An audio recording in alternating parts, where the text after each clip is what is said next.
Kita nyekolahin badan, latihan silat, ya kan, fitness. Kita latihan jiwa. Ini psikolog sini nih.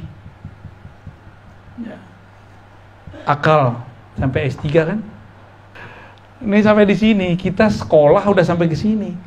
Terus tiba-tiba orang-orang yang mohon maaf akalnya gak sempurna, dia mencoba mengukur kolbu dengan badannya. Oh, gak masuk di akal lah. Gak mungkin lah masa badan bisa begitu. Banyak kan orang begitu? Banyak. Nabi Ibrahim gak kebakar. Antum mikir pakai kolbu, pakai akal, pakai jiwa, pakai badan. Nah, tinggal gitu.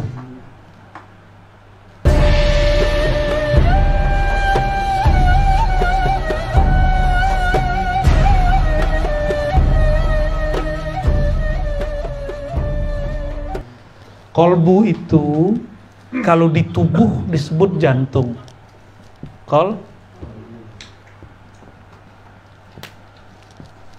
Kolbu ya. Ya, salam.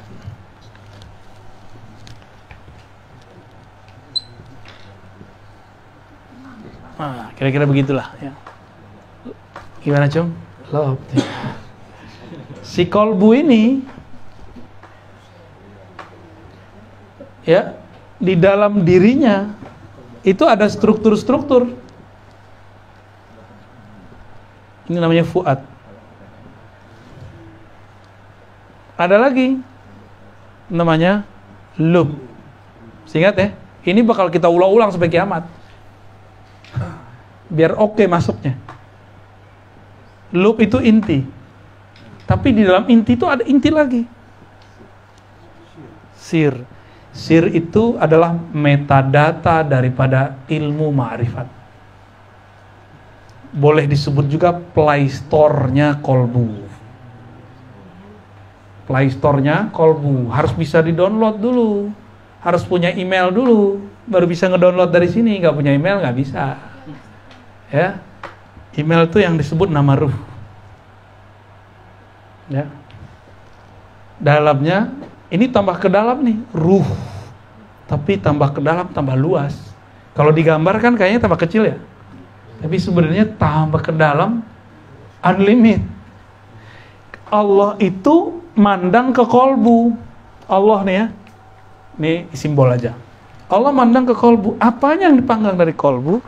Yang dipandang Allah dari kolbu, ruhnya. Jadi Allah kalau mau komunikasi dengan hamba, itu bukan lewat yang di luar. Kan di luar ini kolbu nih. Kita tambahin satu lagi nih, ya, biar gede sekalian kan. Ini itu bagian terluar dari ruhani. Jadi ruh itu punya struktur. Bagian terluar dari ruh namanya kolbu. Karena dia bagian terluar, dia pasti ternodai. Tapi setan tidak pernah bisa mendudukinya. Dia hanya bisa rusak dari luar. Ini kolbu. Jadi kalau orang maksiat nih matanya ketutup. Maksiat lagi begitu. Begitu terus. Kalau sehari kita matanya jelalatan, udah ketutup deh. Ya. Kira-kira gimana? Hari ini udah banyak belum jelalatannya? Udah ngomongin orang tutup lagi kan? Kesel sama laki, sama bini tutup lagi. Makan gak pakai bismillah, kok tutup lagi. Kesel sama orang, hasad, iri, dengki, udah tutup semua. Fuad gimana nasibnya? Fuad ini kan kalau kita pakai kacamata, ini warnanya itu apa, kacamatanya, lensanya itu kolbu. Lensanya burem. Muka orang jadi burem nggak? Kalau lensanya hitam, mukanya orang kayak hitam. Matahari mana ini? Kayaknya malam aja tuh hari. Nah, ini yang disebut orang kalau lensa ruhnya sudah ketutup, kolbunya zulumat, dipenuhi dengan kegelapan. Lalu gimana cara bersihinnya? Karena ini dosa kolbu, tobatnya tobat kolbu, nggak bisa tobat zahir. Apa penyakit di kolbu? Ini yang dikeluhkan kepada Allah. Maka kalau kita ngaku pengakuan, Allah ampuni, tet, tet. Tapi besok diulang lagi, keluar muncul lagi tuh jerawatnya semua, nodanya muncul lagi. Maka istighfar itu, ini kabar gembira dari Allah Subhanahu Wa Taala dari Rasulullah. Jika seseorang maksiat hari ini, di kolbunya kan ada noda, tapi di malaikat belum ditulis, ditunggu per 24 jam ada nggak istighfar? Tuh. Ini kabar baik buat mancung yang jelalatan. Pulang dari Lampung sampai sekarang ingat mulu ya. Ya ampun. Syarifudin gimana Syarifudin? Diam-diam dia sering nyesek juga tuh.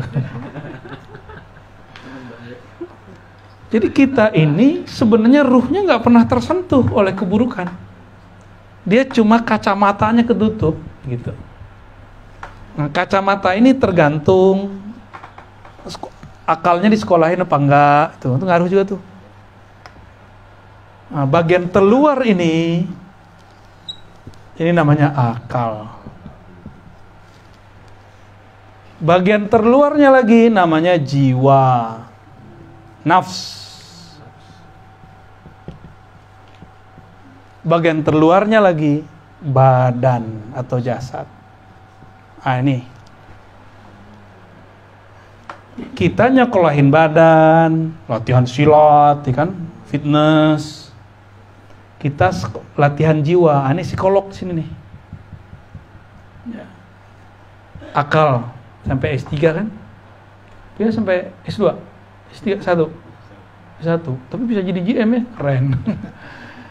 Kita S3, JOM, bukan GM.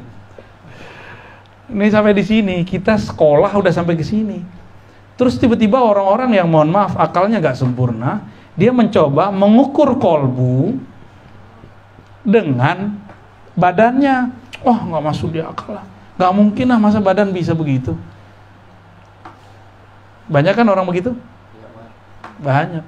Nabi Ibrahim nggak kebakar. Antum mikir pakai kolbu, pakai akal, pakai jiwa, pakai badan. Nah, tinggal gitu. Nabi Ibrahim itu makhluk ruhani, dia udah sampai ke sir dia. Sir. Jadi makomnya beliau sampai di sini nih. Ini nih makom beliau. Ini Nabi Ibrahim di sini nih. Di sini. Jadi nabi-nabi selain Nabi Muhammad di sini. Cuma Nabi Muhammad yang bab ruh. Ya, ulama-ulama paling tinggi di sini ya nabi bagian sinilah, ya ulama di belakangnya, ulama wali-wali Allah. Nah, di sir inilah metadata alam semesta, Play Store. Semua pengetahuan ada di situ semua. Dan ini ada dalam struktur diri kita. Cuma saya nggak percaya kalau orang ngaku-ngaku dia punya ilmu laduni, dia aja nggak tahu dirinya, nama dirinya siapa, ya kan? Main buat-buat aja namanya sendiri. Nah, kita kalau ada satu ayat di Quran mengenai Nabi Ibrahim tidak terbakar oleh api, itu kan nggak terbakar. Yang kita lihat kan badannya, yang diceritakan di Quran. Tapi saat itu beliau kan yang dominan bab sirnya. Jika manusia itu sisi ininya yang dominan kepada badan, jiwa dan akalnya, jika ini ketemu musuhnya, maka dia jadi kebal. Imunitasnya tinggi. Akal harusnya stres dengan pandemi, tapi kalau dia mikir pakai fuad, pakai lub, pakai sir, dia malah dapat rahasia. Seharusnya kalau pakai pandemi, jiwa stres, akal nggak bisa mikir, masdud. Kan stres di sini ya, stres di jiwa. Kalau akal apa namanya? Ya orang nggak bisa mikir lah, udah mentok akalnya. Ketika ini mentok semua, kalau dia berpikir dengan lubnya, pakai ini aja udah cukup. Ini udah cukup untuk mengcover ini semua. Tapi di akhir zaman, ujian itu udah tembus melewati kolbu. Jadi wali-wali Allah yang cuma makomnya makom kolbial lewat. Apalagi dokter-dokter lewat tuh. LCMA yang ilmunya cuma pakai kitab kuning lewat semua. Maka jangan heran orang pintar baca kitab ngomongnya kasar, ceramahnya penuh kebencian, karena dia cuma membaca yang tertulis. Dia nggak pakai ini dia. Antum masih pakai fuad, masih bisa kelewat sama Dajjal nanti. Yang nggak lewat tuh yang udah masuk ke sir. Ini masih goyang tapi selamat. Ini selamat nih. Kolbu ini masih bisa selamat kalau dia sudah dapat pencerahan. Tapi jarang nanti. Orang-orang di sini banyak yang mati ntar. Jadi mursyid nanti banyak yang mati. Banyak yang murtad. Ya, orang-orang tarikat kan ahli kolbu, itu banyak yang murtad nanti. Dia nggak sadar kalau dia sudah murtad. Masih pakai kopiah hitam, pakai serban, masih pakai tasbih, tapi dia sudah murtad semua. Allah udah nggak pandang imannya, karena sudah menyekutukan Allah dengan sosok yang dikultuskan itu. Ya. Dialah Dajjal itu nanti. Jadi Dajjal itu nyamar jadi wali ntar. Gawat nggak ntar? Makanya saya nggak heran ketika ada tamatan Timur Tengah datang ke rumah, goyang masalah Imam Mahdi yang di Pakistan itu. Imam Mahdi ala dia. Ya, ente S1, S2, S3 di Timur Tengah. Masa itu aja nggak ngerti? Dia bilang gitu aja.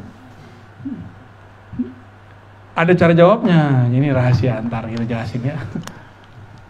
Insya Allah ya. Kita ini selalu memanjakan badan, jiwa, akal. Coba, ente tadi kalau nggak makan masuk angin nggak? Kolbu nggak makan masuk angin juga dia, cuma angin kolbu beda lagi. Fi qulubihim maradun fazadahumullahu marada. Di kolbunya ada penyakit, kalau dibiarin nambah, gitu. Apa lagi? Jadi beda nggak kolbu dengan ruh? Ya ini bedanya. Jadi kolbu itu bagian terluarnya ruh. Imam Ghazali bilang raja itu kolbu. Kalau Ar-Razi enggak, Ar-Razi bilang raja itu ruh. Ya. Di saat Imam Ghazali nulis ilmu ma'rifat, asror yang baru dibuka oleh Allah bab kolbu. Sekarang Allah udah buka lagi. Virus udah segini hebat.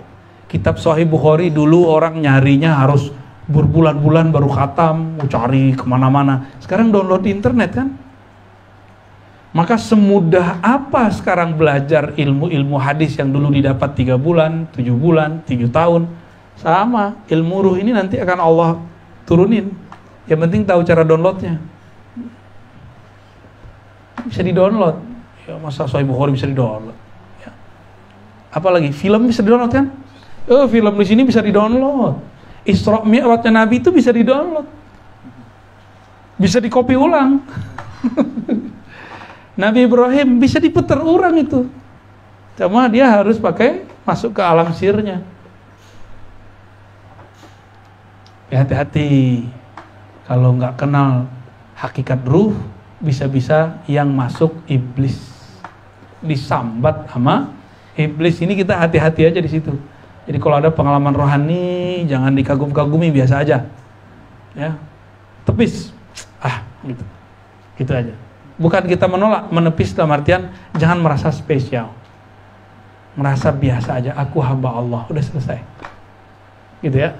Apalagi bisa baca isi hati orang kan, gawat itu. Capek loh bisa baca isi hati orang. Ada orang seneng sama kita kan repot, GR tar. Ada orang benci, sedih aja tuh bawaannya. Ya. Kira-kira itu Bu ya. Udah 10:30 Bu. Udah ya, saya belum pulang soalnya dari Saban Hari.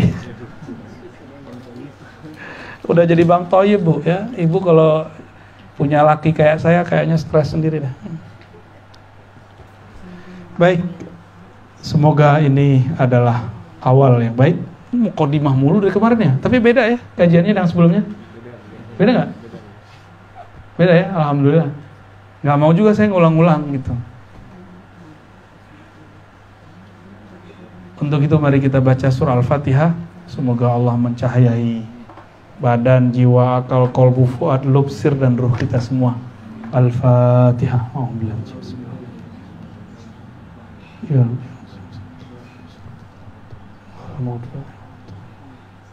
Alhamdulillah rabbil alamin. Mohon izin. Assalamualaikum warahmatullahi wabarakatuh.